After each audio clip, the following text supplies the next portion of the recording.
जय भोलेनाथ। जय गुरु देवता, कुल देवता, इष्ट देवता की जय। भक्तों, ये जो इस बार ज्येष्ठ मास जो है अधिक मास है। ज्येष्ठ मास जिसमें 2 एकादशियां पड़नी हैं, वो दोनों ही पुरुषोत्तम एकादशी के नाम से जानी जाती है, जो अति उत्तम है, जिसको कमला एकादशी भी कहते हैं और पद्मिनी एकादशी भी कहते हैं, जिसको पंचरात्रि व्रत के नाम से भी जानते हैं। ये अति उत्तम एकादशी मानी जाती है।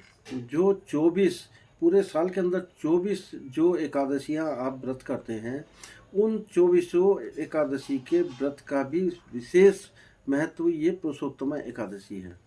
ये 2 एकादशियां पड़ेंगी, एक 27/5/2026 को है और 1 जून में, उसके बारे में बाद में बताऊंगा, 11 जून 2026 को है। उसका मैं विवरण, पारण का समय, व्रत का समय अलग से बाद में बताऊंगा। आप ये मान लें कि ज्येष्ठ मास शुक्ल पक्ष की एकादशी, शुक्ल पक्ष की जो ये एकादशी है, पुरुषोत्तम एकादशी, ये अधिक मास में पड़ रही है। ये अति उत्तम मानी गई है, जो बुध के दिन है, और ये हस्त नक्षत्र में है। अति उत्तम मतलब इसका विधान है। तो आप 27 तारीख को व्रत का पारण, तो आपको समय है 26 तारीख की शाम को अपना बिल्कुल जो है भोजन ना लें, और विधान यही है। बाकी आपको सब पता है, आप करते चले आ रहे हैं, बहुत उत्तम है। 27/5/2026 ये आपको व्रत की है। उस दिन व्रत धारण करना है आपको, और गंगा स्नान जाने के बाद अपना वापस गंगा में स्नान करने के बाद कपड़ों को ना निचोड़ें, शरीर को ना पोंछें।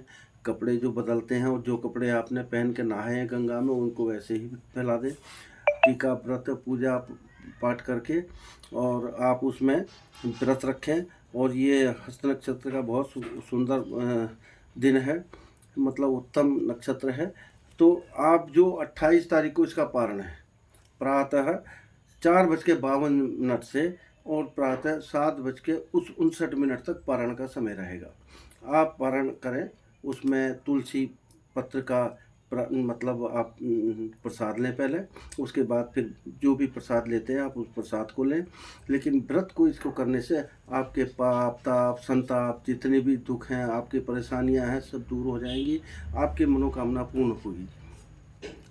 तो आपको व्रत 27/5/2026 को रखना है और 28 तारीख को 28/5/2026 को इसका पारण है, जिसका समय मैंने बताया 4:52 से 7:59 प्रातः इसका पारण का समय है, वो करें। तो भक्तों, इस व्रत के करने से बहुत ही उत्तम फल की प्राप्ति होती है। भगवान विष्णु को ये व्रत सबसे उत्तम माना जाता है। ये बहुत प्रिय है भगवान विष्णु को, वो बहुत ही प्रसन्न है। सारे व्रत करने के बाद भी अगर ये व्रत करते हैं तो आपका अति उत्तम फल की प्राप्ति होती है। तो आप स्नान करें, दान करें। उसमें देखिए, दान जो है सबसे ज़रूरी है। आप व्रत करने के बाद तुलसी के वृक्ष के, या तुलसी जो आपने घर में तुलसी माता को बैठाया उसके पास बैठकर आप इसकी कथा सुने। आप कथा सुनने के बाद इस व्रत को करें और उसका और उत्तम फल मिलेगा। इस व्रत को सुनना, आप तुलसी माता के समीप बैठकर इसका व्रत सुने, कथा सुने, पूजन करें, व्रत करें, तो आपको और उत्तम फल की प्राप्ति होगी। और दान दे, दक्षिणा दे, जो भी करें, जो दान करना है आपको, वो आपको लगेगा, वो आपको बहुत उत्तम फल की प्राप्ति होगी। तो आपका जितने भी घर के रोग, दो द्वेष, क्लेश, परेशानी, दुख, चिंता, पाप, सभी तरह के कष्टों से मुक्ति मिल जाएगी, और आपके मतलब आपको सुख समृद्धि आपको प्राप्त होगी, भगवान का आशीर्वाद प्राप्त होगा। भगवान विष्णु अति प्रसन्न होते हैं इस व्रत को करने से। तो आप इस चीज़ का ध्यान रखिए। ज्येष्ठ मास की शुक्ल पक्ष की ये जो एकादशी पुरुषोत्तम एकादशी के नाम से जानते हैं, कमला एकादशी भी कहते हैं, पद्मिनी एकादशी भी कहते हैं इसको, और पंचरात्रि व्रत भी इसको कहा जाता है। तो आप इस चीज़ का ध्यान रखिए। आप मुझे लाइक सब्सक्राइब करें, और लाइक सब्सक्राइब करने से आप हमसे जुड़े रहेंगे। हम दोनों का तो आपका प्यार यूं ही मिलता रहे हमें। आपका बहुत धन्यवाद। मेरा मोबाइल नंबर है, अगर कोई भी आप किसी ज्योतिष के माध्यम से जानकारी लेना चाहते हैं तो मुझसे संपर्क कर सकते हैं। मेरा मोबाइल नंबर है 9717955629। जय भोलेनाथ।